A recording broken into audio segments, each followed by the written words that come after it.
आज हम पढ़ते हैं सागरीय जल। सागर के जल द्वारा जो निर्मित स्थलाकृतियाँ होती हैं उनके बारे में। सागरीय जल का कार्य कई कारकों द्वारा संपन्न होता है। इनमें सागरीय लहर, धाराएं, ज्वारीय तरंग तथा सुनामी शामिल हैं। इन सब में सागरीय लहरों का कार्य सर्वाधिक महत्वपूर्ण है। सागरीय जल द्वारा निम्न स्थल रूप बनते हैं। 1 नंबर है तटीय कगार या भृगु। जब समुद्र तट बिल्कुल खड़ा हो तो उसे क्लिफ या भृगु कहते हैं। 2 नंबर तटीय कंदरा।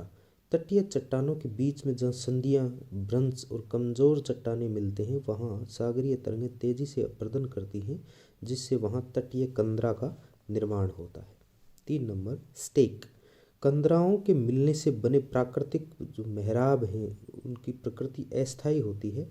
इस मेहराब के ध्वस्त होने के बाद चट्टानों का जो भाग समुद्र जल में स्तंभ के समान शेष रह जाता है उसे स्टेक कहते हैं। नेक्स्ट है पुलीन।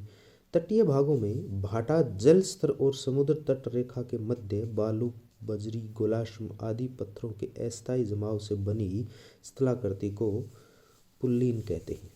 नेक्स्ट है रोधिका। तरंगों तथा धाराओं द्वारा निक्षेप के कारण निर्मित कटक या बांध को रोधिका कहते हैं।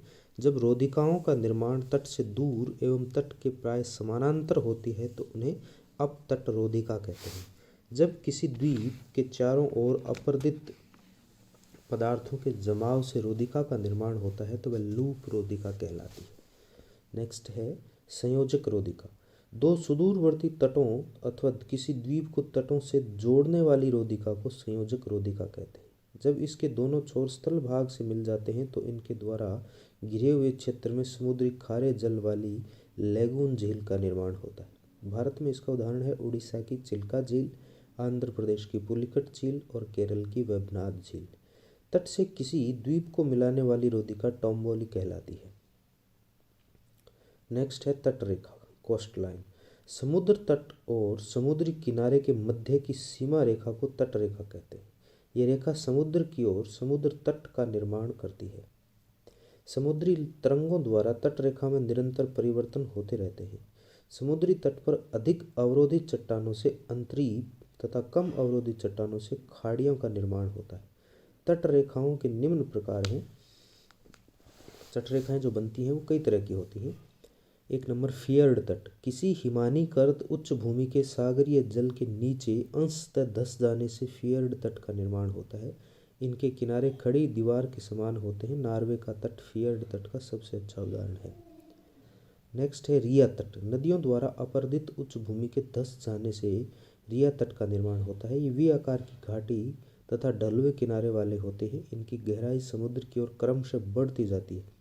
प्रायद्वीपीय भारत के पश्चिमी तट का उत्तरी भाग रिया तट का अच्छा उदाहरण है। नेक्स्ट है डोलमेंशियन तट। समानांतर पर्वतीय कटकों वाले तटों के धसाव से डोलमेंशियन तट का निर्माण होता है। यूगोस्लाविया का डोलमेंशियन तट इसका उदाहरण है। नेक्स्ट है हेफा तट या निम्न भूमि का तट। सागरीय तटीय भाग में किसी निम्न भूमि के डूब जाने से निर्मित तट को निम्न भूमि का तट कहते हैं। यह तट कटाफटा नहीं होता, इस पर घाटियों का अभाव होता है। इस पर रोधिकाओं की समानांतर श्रृंखला मिलती है जिसे सागरीय जल घिरकर लेगून झीलों का निर्माण करता है। यूरोप का बाल्टिक तट हेफा तट का उदाहरण है। नेक्स्ट है निर्गत समुद्र तट। स्थलखंड के ऊपर उठने या समुद्री जल स्तर के नीचे गिरने से निर्मित समुद्र तट का निर्माण होता है। इस प्रकार के तट पर स्पिट, लैगून, पुलीन, क्लिफ और मेहराब मिलते हैं। भारत में गुजरात का काठियावाड़ तट निर्गत समुद्र तट का सबसे अच्छा उदाहरण है।